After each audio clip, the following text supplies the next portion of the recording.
Welcome. I'd say good morrow, because good morrow's more relevant than a good morning.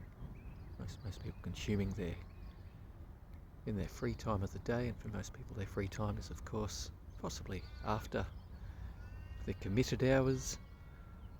I'd like to think that the morning is the time of day that the least people watch in, right? And I take a little bit of this from a recent Splatoon, which is a Nintendo platform competitive shooter game, and they had an in-game vote system, if you will, about what are your hours for getting stuff done. And it seemed like the evening was the consensus, just about everybody leant into. And so the morning for me is a time to get stuff like this done. And when I say stuff like this, well, what is the purpose of this video? I must say, sticking to my original format of morning walks and talks, being whatever kind of salient thoughts rise at the forefront of one's mind, what is relevant to be speaking about at this time in history? Well, I mean, I could crap on this phone. You know how some people just like to be negative, and negative headlines are what generates focus, attention on the internet. So I don't want to do that, for a range of reasons. One is that energy flows where attention goes. So if you're stuck in a world of negativity, you'll find a lot of things to reaffirm and reinforce that worldview. Not just in the periphery of your mind, but right up there in the forefront, right, as your actualized existence. So let's try and avoid the negativity, right? Rather than talking about the fact that I think it's over 480 days. My phone complains I haven't updated to the latest version of the operating system. A little bit of salience there. I've got into a few web forums and I've looked at all the difficulties that crop up if I update and everything stops working.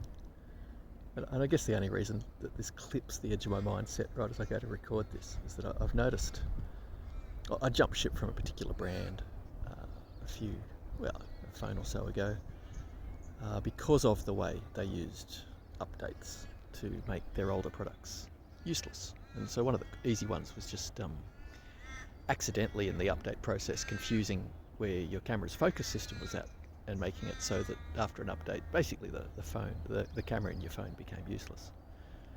And by a bit of misfortune, my car got written off a week ago, and I went to take some photos of the impact, and I couldn't.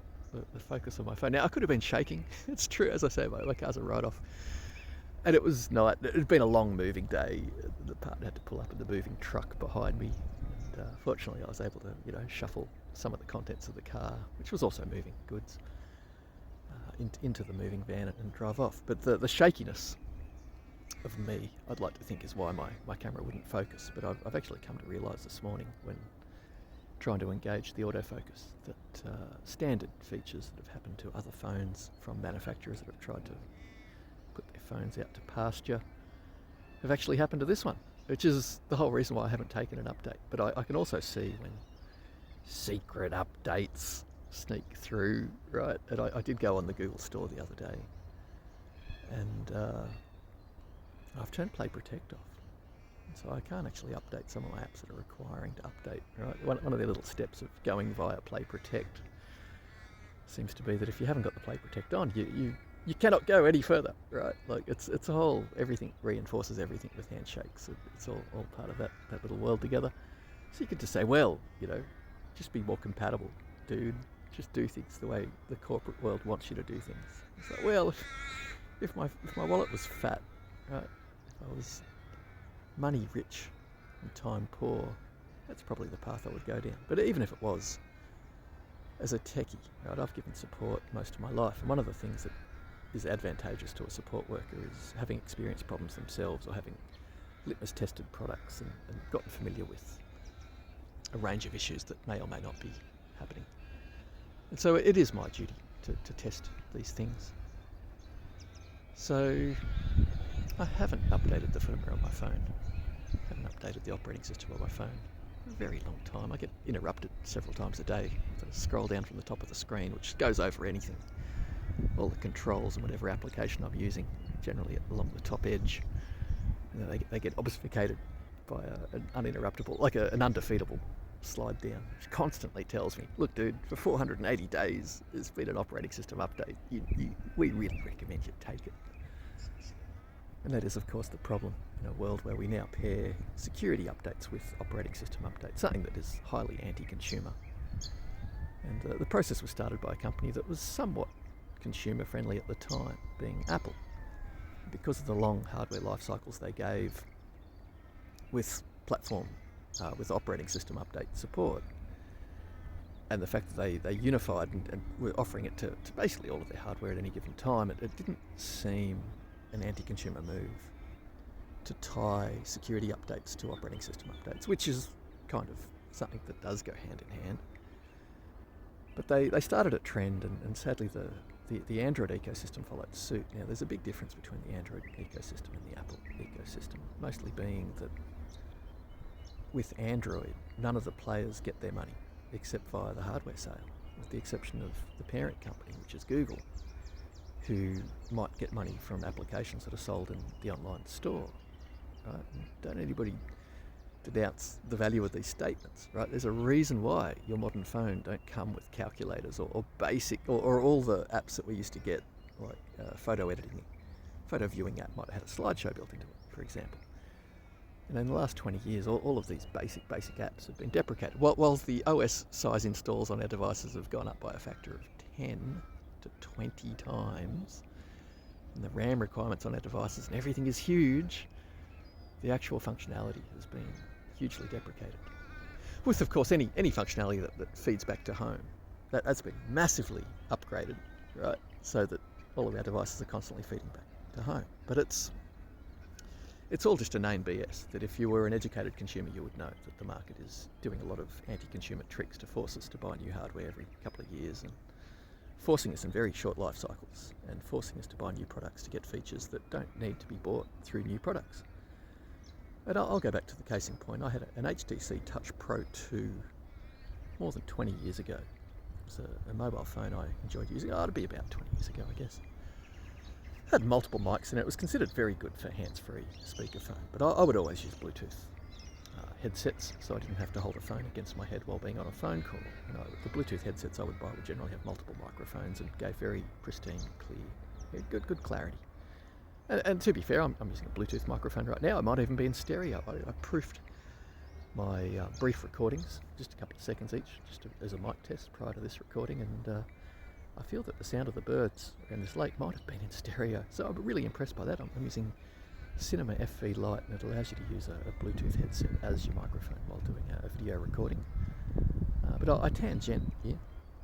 An HTC Touch Pro 2 was a 528 megahertz CPU phone, single core, with probably about 128 meg of RAM. Back in the day, we'd run Windows CE, or a version of a Windows operating system on our mobile phones. Now, Windows themselves had actually buried their entire user base with a later version of a Windows operating system by not being backwards compatible with the existing catalogue of software. And that was pretty much the exit of WinPhone from the market. And Microsoft did dodgy tactics like bought Nokia up and then tried to stratify their products with the cheaper hardware being paired with Android ecosystem operating systems, and their more expensive hardware being paired with Windows, trying to sell it as a premium product. But it wasn't, and its day had come and its day had gone. Anyway, back in those days, I used to be part of the XDA scene and baking your own ROMs and selecting all your favourite applets and rolling them all together in a system install package was just something we all did. And it was fair to say that I could be driving down the road with no internet connection, right? I lived out in the country. With no internet connection on my single core phone with only 528 megahertz processor. And I could hit the button on the side of my Bluetooth microphone. Well, not even. I think I could speak and it could be actively listening, but I for whatever reason, I could actually say, send SMS to, blah, blah, blah. It might have had to have been a name in my phone book, true. It had to using a text-to-speech or a speech-to-text conversion process that would be running on my CPU.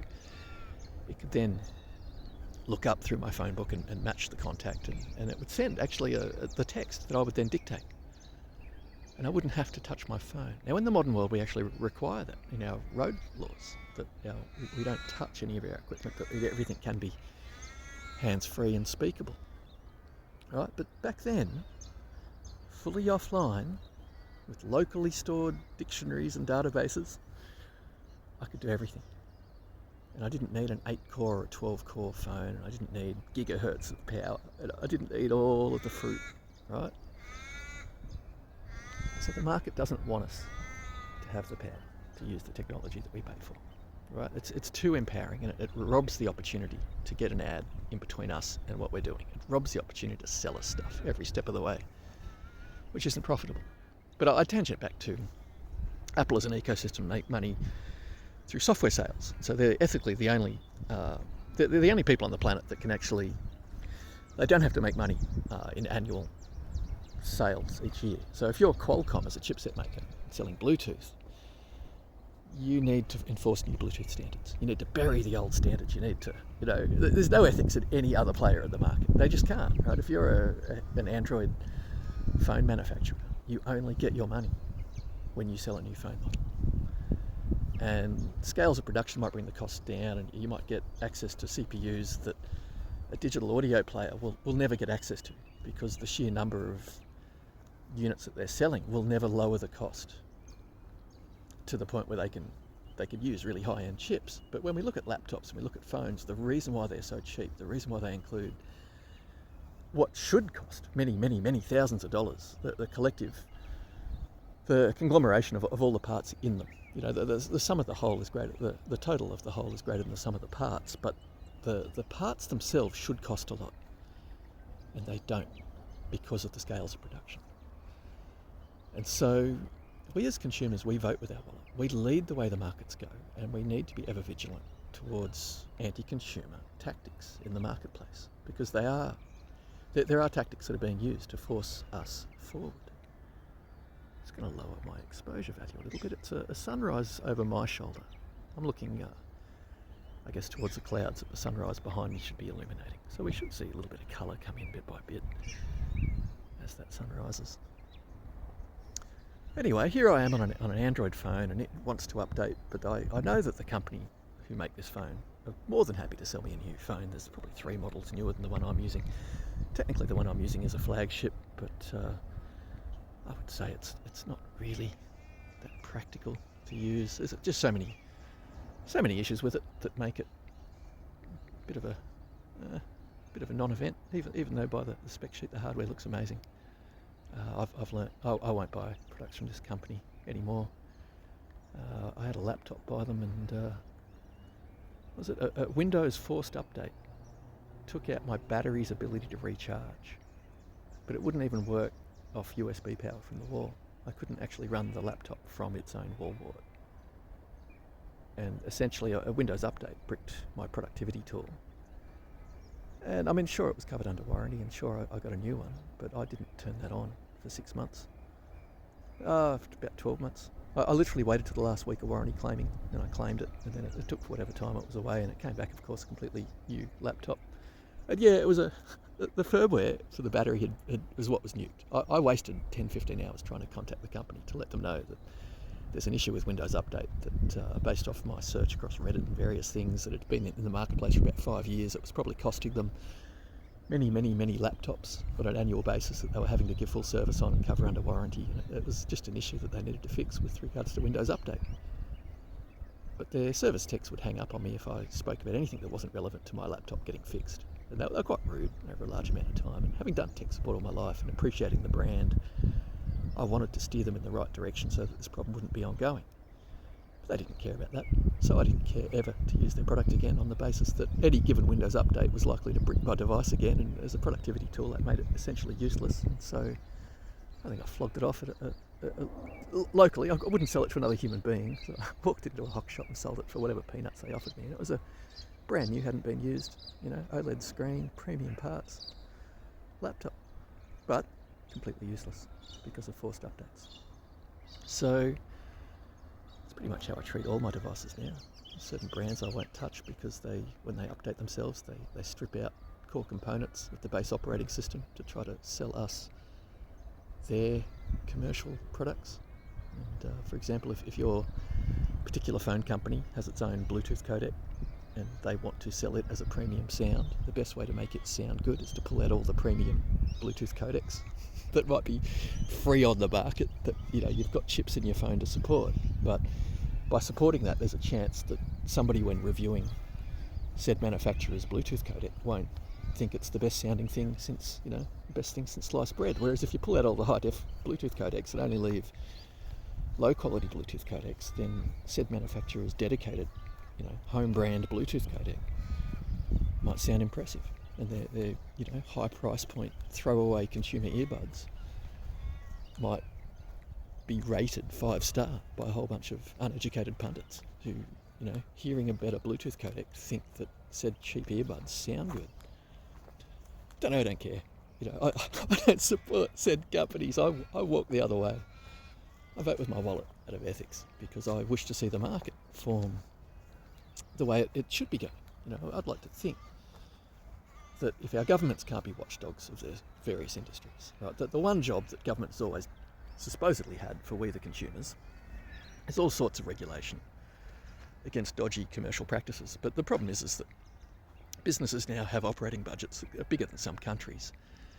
And they certainly have teams of people that are able to figure out ways to circumvent the law or stay one step ahead and just cover their asses. And generally when the fines come down the track, they don't equal the profits that they made in the short term. So it is an ongoing thing. It's something that is a non-stop thing. But the problem is that these governments now are easily hoodwinked to being in bed with particular companies. And I'll give you the example of the last few console releases, be it the PlayStation 5 Pro and the Switch 2. Both of them have had bunker level withholdings on information of reviews as they're coming out. And you see it. You see, like, you can do a search daily or nightly or hourly for days and days and days, and then finally all the reviews turn up from days ago because the damaging reports are out there, right? And it's basically Western media versus Eastern media.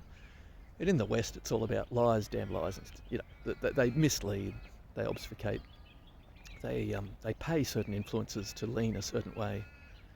And even the tech sites that are meant to be providing us objective data, they provide us subjective data, but they also use then emotional words to guide us, to make us, it's just psychology, right? And you see the sculpted reviews that they give, right? You can tell that somebody spent half an hour thinking of the particular way to word a specific paragraph so that it is intentionally misleading. It intentionally gets you looking left and then sneak something by you on the right.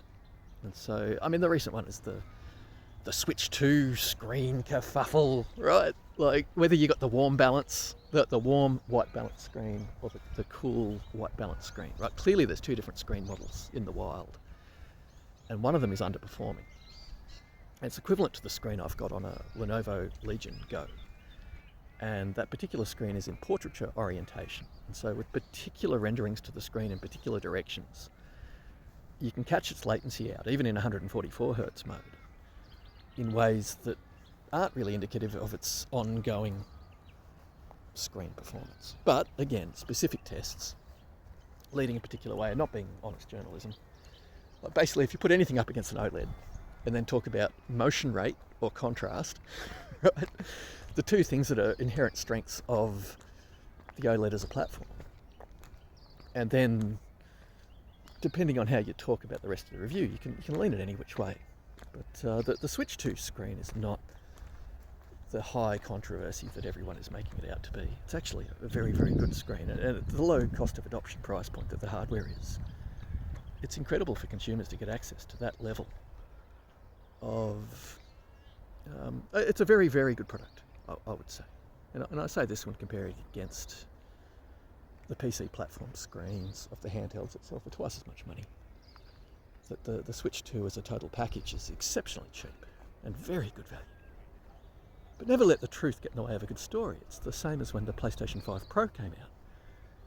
The way the market leaned was they weren't comparing it against consoles anymore, because all the news articles would have said, oh no, the Xbox Series X is absolutely trounced. But the media, almost like the government's in alignment with it, was very controlled.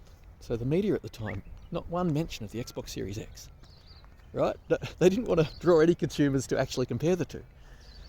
Straight away, the PS5 Pro was compared against gaming PCs worth twice as much money. And that's not factoring adding controllers or Bluetooth chips or paying for licenses of Windows operating system or any of the actual things you need to do on a PC platform. Right? We're talking biased, controlled, manipulated journalism. And then getting uneducated people who are unfamiliar with PCs at all to then compare the graphics of the two on titles that weren't benefiting. And then for them to kind of come up with conclusions like, oh, look, there might be a few pixels different, but I have to walk right up against the screen in order to see them. Okay, well, the same argument would then be said of the Switch 2 versus the Steam Deck, or the Switch 2 versus equivalent hardware. But no. It's never an apples to apples comparison, or it's never going to be fair. Well, our journalism is biased. Now, quite simply, it's very obvious that as a culture, America is broke. Right? So broke to the point where we know they generate their money from war. Right? If they've got $1 trillion of unaccounted spending, and they deem that they don't have to research it or look into it because, world events means that they've now got bigger fish to fry, and they've done this, and they'll just skip over $1 trillion debt. Now, mate, if $1 trillion of spending is unaccounted for, I wouldn't let $1 in 100 be lost in my business continually on a daily basis. Right? I would look into that. So let's assume if they've got $1 trillion unaccounted for in a given per annum period or whatever, right? Maybe $100 trillion is the actual operating budget, right? Like, I'm drawing some numbers here. But maybe they were losing 25 cents in every dollar, right? So maybe it was only $4 trillion was the operating budget for the military that year. Who knows?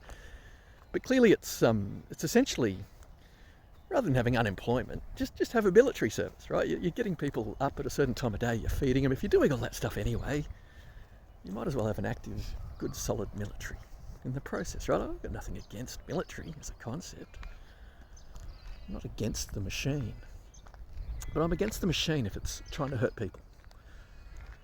And we as consumers, it's fatiguing when all of these products we buy, these it's hard to win your consumer dollars, right? So you go out there and you buy a luxury item, which should be a luxury item. You should get a lot of use out of it, right? But the market can't service that anymore.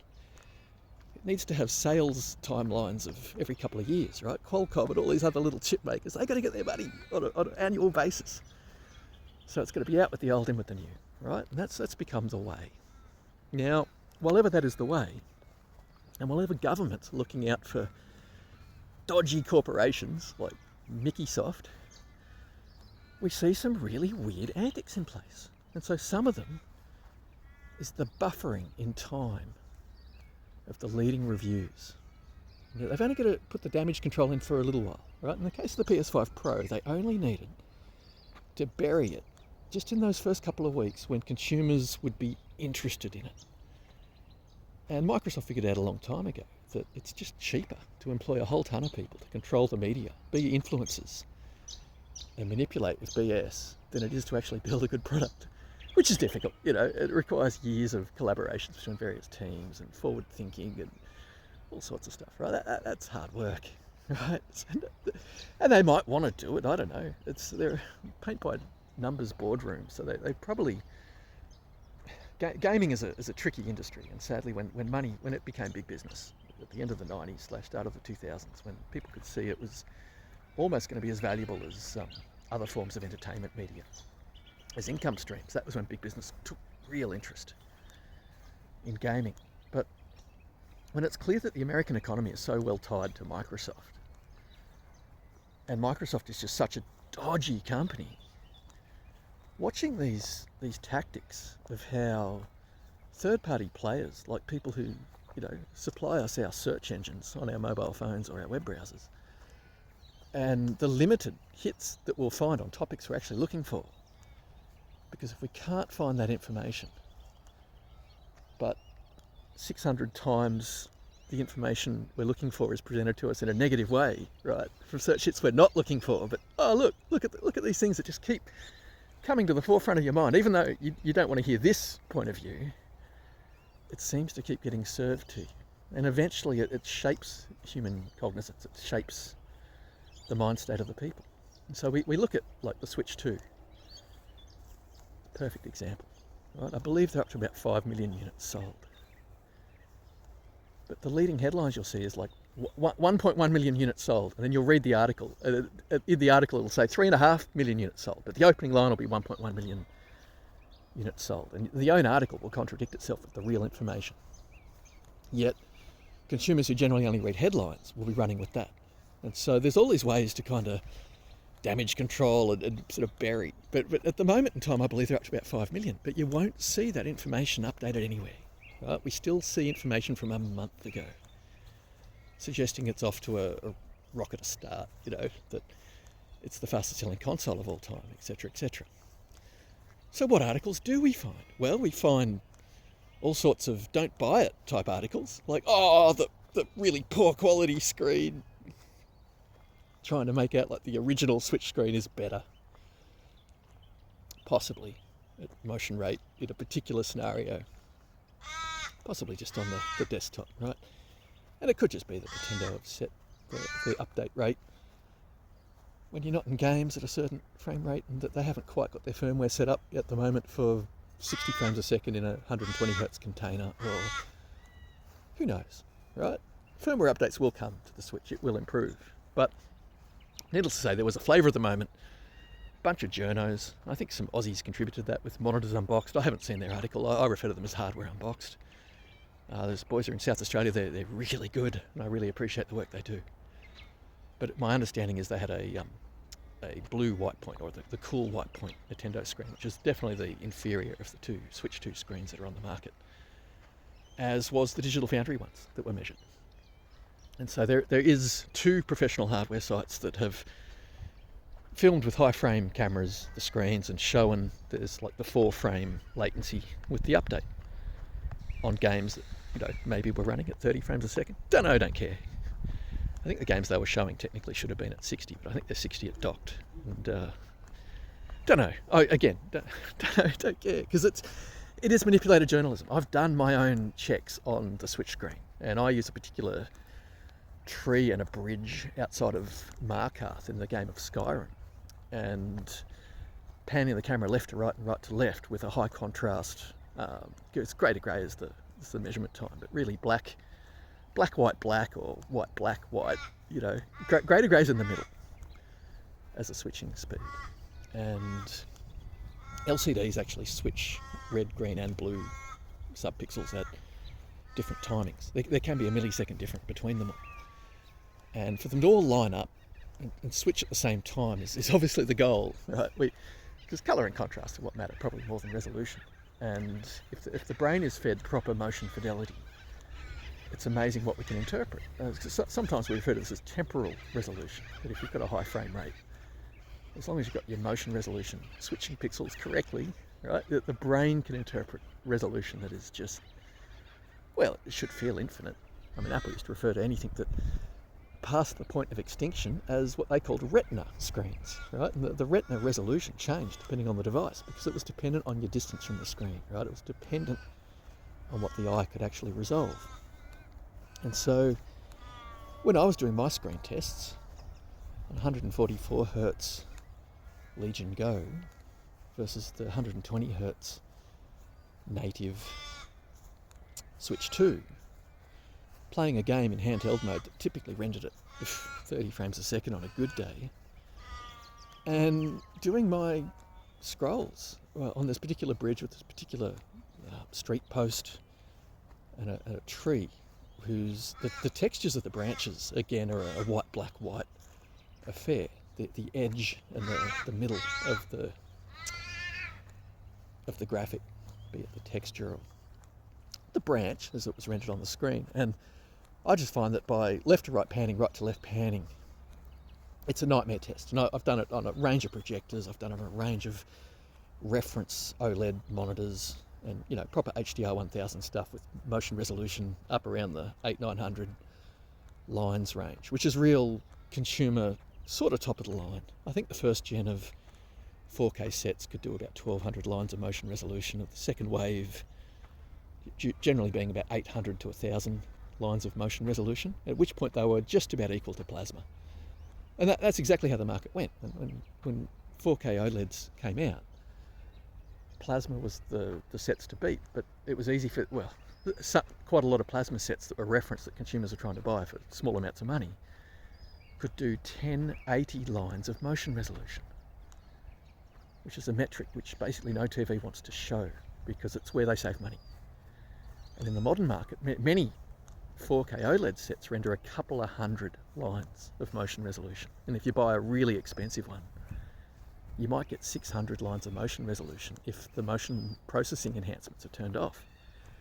Which, if you're a gamer, that's how you're going to be playing. You're going to have game mode on. You're not going to have the enhanced picture processing, which adds latency of the frame to the screen. So when we compare these products, seeing high motion rate is just no longer a thing that consumers get access to. It's something I'm